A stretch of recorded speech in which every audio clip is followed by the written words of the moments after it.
ایک سوال یہ ذہن میں آ سکتا ہے کہ اگر کوئی شخص غریب ہے، مفلس ہے، اس کے پاس کوئی مال پیسہ نہیں ہے تو وہ کیسے صدقہ خیرات کرے گا؟ تو یہ جان لینا چاہیے کہ صدقہ خیرات صرف مال خرچ کرنے ہی کا نام نہیں ہے، بلکہ اگر کوئی شخص اس سے معذور ہے تو وہ اپنی عزت، جاہ، آرام و آسائش، قول و فعل، غرض جس سے بھی اس کو قدرت ہے اس کو اللہ کے راہ میں خرچ کر سکتا ہے۔ مثال کے طور پر بیمار کا پوچھنا، جنازے کے ساتھ جانا، حاجت کے وقت محتاج کی امداد کر دینا، مثلا کسی مزدور کا بوجھ بٹا لینا یا سہارا لگا دینا، یا کسی کی سفارش کر کے کسی کا کام نکلوا دینا، یا نیک بات کہہ دینا، یا ہمت بندھا دینا، یا ڈھارس دلا دینا، یہ سب کے سب امور صدقہ ہی میں شمار ہوتے ہیں، اور مختلف احادیث کے اندر اس کی تصدیق موجود ہے۔ اور یہ ایسے صدقات ہیں جس کے لیے مالدار ہونے کی ضرورت نہیں ہے، یعنی یہ وہ چیزیں ہیں جن کے ذریعے مفلس انسان اللہ کے راستے میں صدقہ کر سکتا ہے، یعنی کسی دوسرے کی مدد کرنا، اور اپنی پاس جو بھی چیز ہے اس کے پاس عزت ہے، جاہ ہے، اس کے ذریعے سے آرام و آسائش ہے، قول ہے، بات کر سکتا ہے کسی کے ساتھ، تو اس کے ذریعے سے کسی دوسرے مسلمان کی مدد کرنا وہ بھی گویا وہ صدقہ ہو جائے گی وہ۔ اس کے بعد ایک 5 اہم چیزیں جو سیکھنے کی ہیں اس کی اصلاح کے لیے، صدقہ خیرات وغیرہ کا انسان جو عمل کرتا ہے وہ 5 اہم چیزیں انفاق کی اصلاح کے لیے اللہ کے راستے میں خرچ کرتا ہے، وہ کیسے درست طریقے سے خرچ کر رہا ہو، تو اس کے لیے 5 بہت اہم چیزیں ہیں جن کے سیکھنا ضروری ہے۔ ان میں سے سب سے پہلی چیز یہ ہے کہ انسان اللہ کے راستے میں چھپا کر صدقہ دے، چھپا کر صدقہ کرنا۔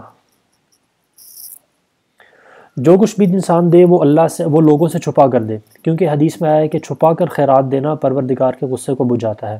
اور جو مسلمان اپنے دائیں ہاتھ سے اس طرح خیرات کرے کہ بائیں ہاتھ کو خبر نہ ہو تو وہ ان 7 بندوں کے ساتھ اس کا حشر ہوگا قیامت کے دن، کہ جب اللہ تعالیٰ قیامت کے دن سایہ فرمائے گا جبکہ اس کے سائے کے سوا کہیں اور سایہ نہ ہوگا۔ یعنی بڑی مشہور حدیث ہے جس میں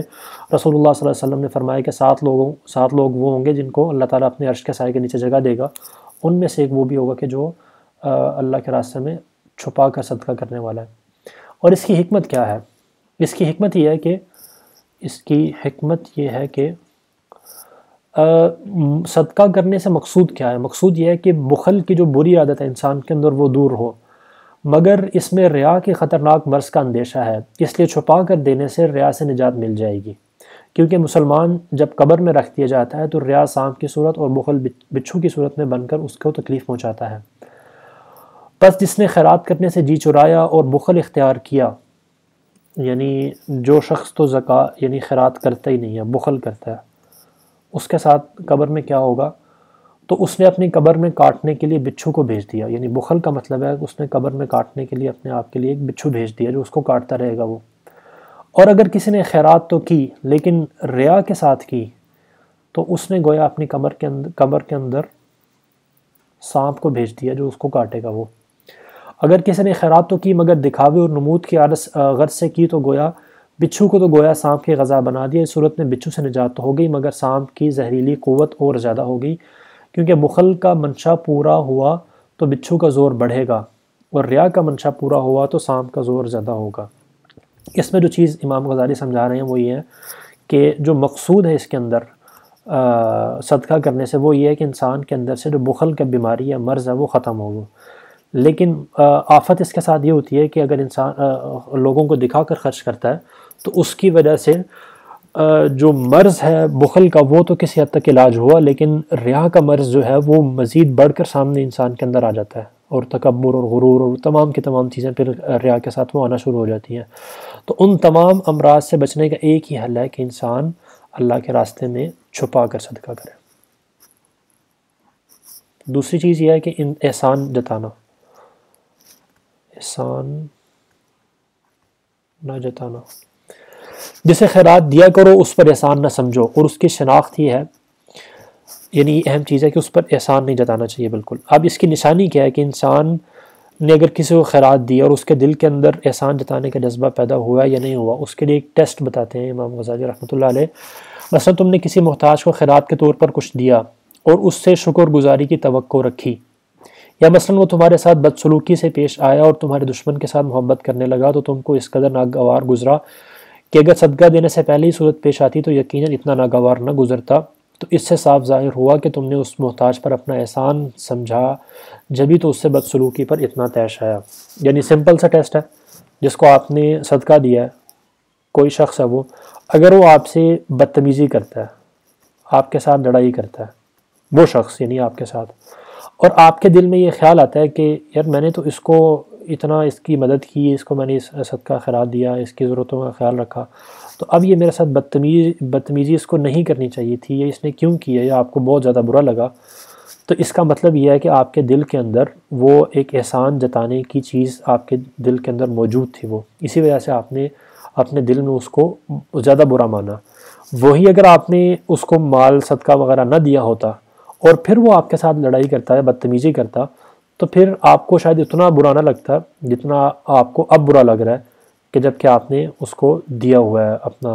مال پیسہ دیا ہوا ہے۔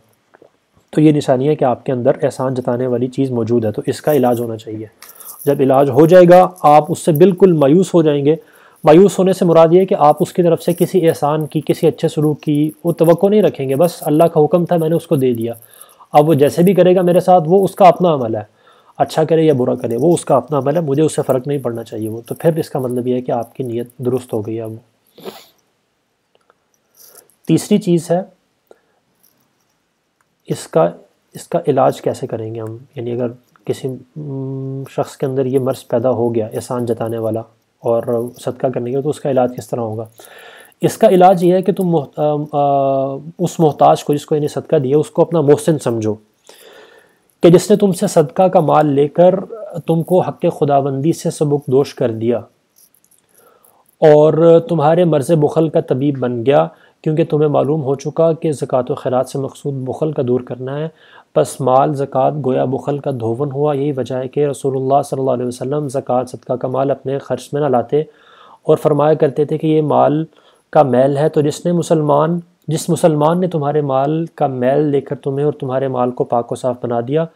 تو بھلا بتاؤ کہ اس کا تم پر احسان ہوا یا تمہارا اس پر احسان ہوا۔ یعنی سمجھنے کی بات یہ ہے علاج کے لیے کہ انسان یہ سمجھے کہ جس کو میں نے محتاج کو صدقہ دیا ہے اس نے مجھ پر احسان کیا ہے، یعنی محتاج نے مجھ پر احسان کیا ہے کہ اس نے صدقہ قبول کر لیا، اور صدقہ قبول کرنے سے کیا ہوا کہ میرے اندر سے جو بخل کا مرض تھا اس کی گویا اس نے علاج کر دیا، وہ میرا ایک طرح سے طبیب بن گیا، اور قبر کے اندر جو مجھے بچھو نے کاٹنا تھا یا مجھے بخل کی وجہ سے آخرت کے اندر وہ نقصان پہنچنا تھا، اس محتاج نے میرے پیسے لے کر، میری طرف سے صدقہ خیرات لے کر، وہ میرے اس آخرت کے لیے آخرت کا جو سفر ہے اس کے اندر میرے لیے آسانی کر دی اس نے، تو گویا اس نے مجھ پر احسان کیا۔ تو اس چیز کو اگر انسان دل میں بٹھا لے گا تو پھر انشاءاللہ اس کو احسان جتانے کے مرض کی علاج ہو جائے گا وہ۔ تیسری چیز ہے، یعنی دو چیزیں ہوں گی ابھی تک ہماری، اب تیسری چیز ہے